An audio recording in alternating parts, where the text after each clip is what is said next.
Ilang oras lamang matapos ihayag ni Ombudsman Boying Remulla na isasampa na ang non-bailable plunder charge laban kay DDS Senador Rodante Marcoleta, biglang nagsimulang mag-swell bago pa man sumikat ang araw ang malaking pagtitipon sa EDSA White Plains nitong Martes, June 30. Baka dalawa. Dalawa. May isang sandigan, isang PI. Sa umpisa, transparency, accountability at paglaban umano sa korupsyon ang sigaw ng grupo. Pero nang tanungin ng media kung ano talaga ang pakay ng pagtitipon, lahat sa mga galunggong ay tumangging magsalita. Mga kapamilya, tinatanong po natin sa kanila kung ano ang kanilang pakay. Pero ano po ang ano nyo? Ano bang pakay nyo po ngayon? Ano ang pakay nyo?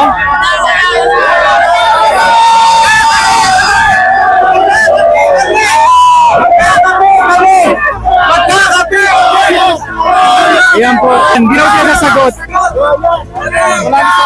Ayan po.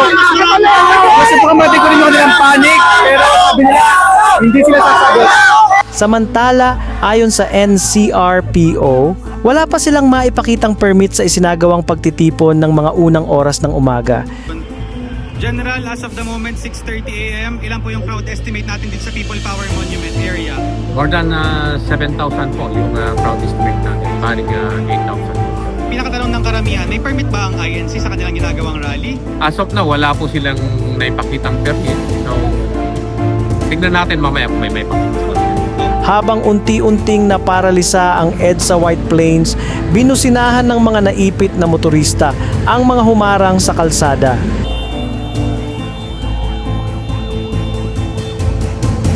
Kinailangan pang makiusap ang Quezon City Police District at MMDA upang mabuksan ang isang linya ng northbound lane, habang naglatag naman ng police barricades sa paligid ng People Power Monument upang maibsan ang matinding trapiko. So, we are here, we talk with the leader na kung pwede, pinakiusapan natin na kung pwede, hayaan, huwag barahan.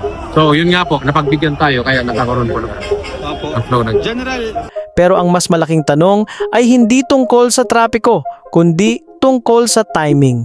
Nagkataon lang ba na ilang oras matapos lumabas ang balitang isasampa na ang non-bailable case laban kay Marcoleta ay biglang nagkaroon ng malawakang mobilisasyon ng mga miyembro ng Iglesia ni Manalo?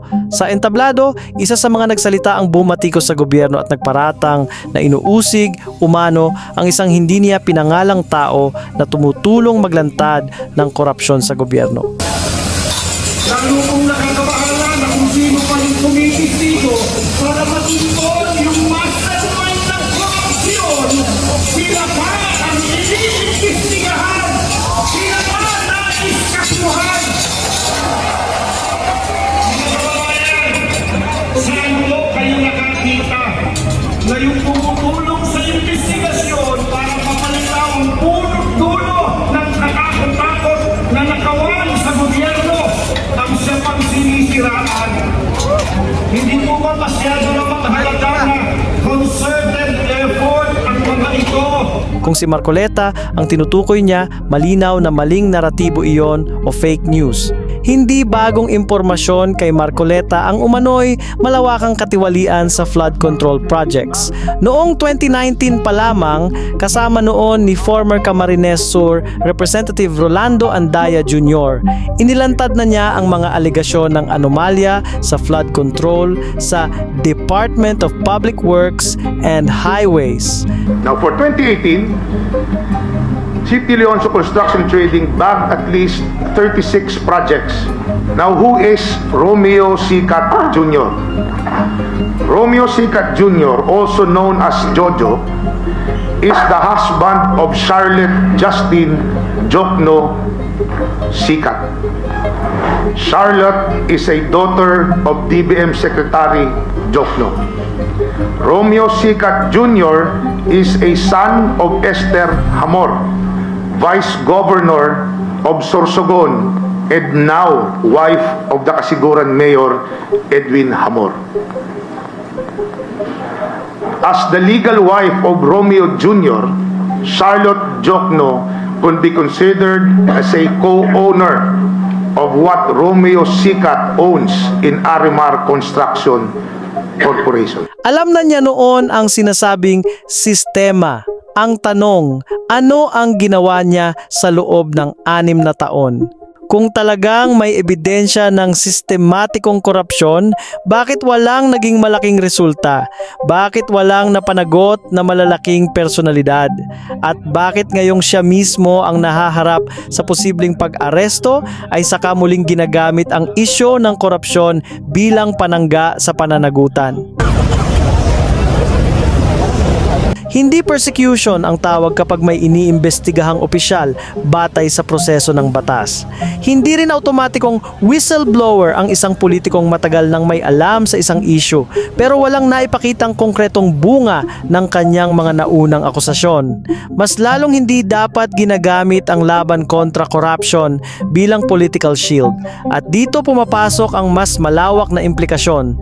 Hindi lingid sa publiko na kilala ang Iglesia ni Manalo sa block voting, isang sistemang bulag na sinusunod ng mga miyembro kung sino ang opisyal na i-endorso ng kanilang supremo.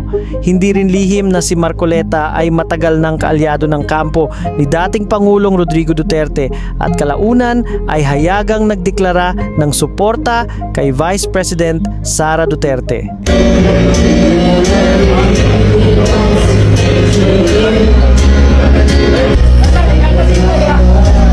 Kaya kung ang unang malaking pampublikong mobilisasyon ng INC ay tumapat mismo sa balitang pagsasampa ng non-bailable plunder charge laban kay Marcoleta, mahirap hindi makita ang mensaheng ipinapadala nito. Hindi lang ito tungkol sa isang rally, isa rin itong posibleng preview kung saan papanig ang organisasyong kilala sa vote block pagdating ng 2028 elections. At ibig sabihin, pumapanig ang mga kulto ni Manalo sa mga kriminal at mga alleged plunderer kagaya ni Marcoleta.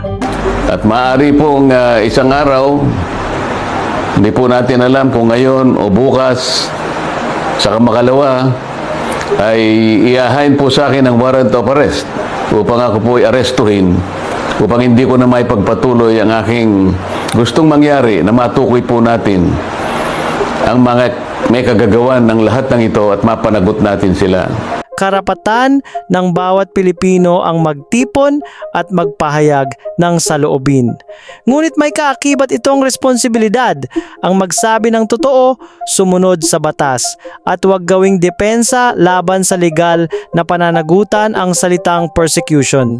Kung tunay na transparency ang ipinaglalaban, dapat magsimula iyon sa pagiging transparent kung bakit eksaktong ngayong araw, ngayong oras at ngayong nahaharap sa non-bailable case at posibleng pag-aresto kay DDS Senador Marcoleta sa kabiglang napuno ng mga miyembro ng INC ang EDSA.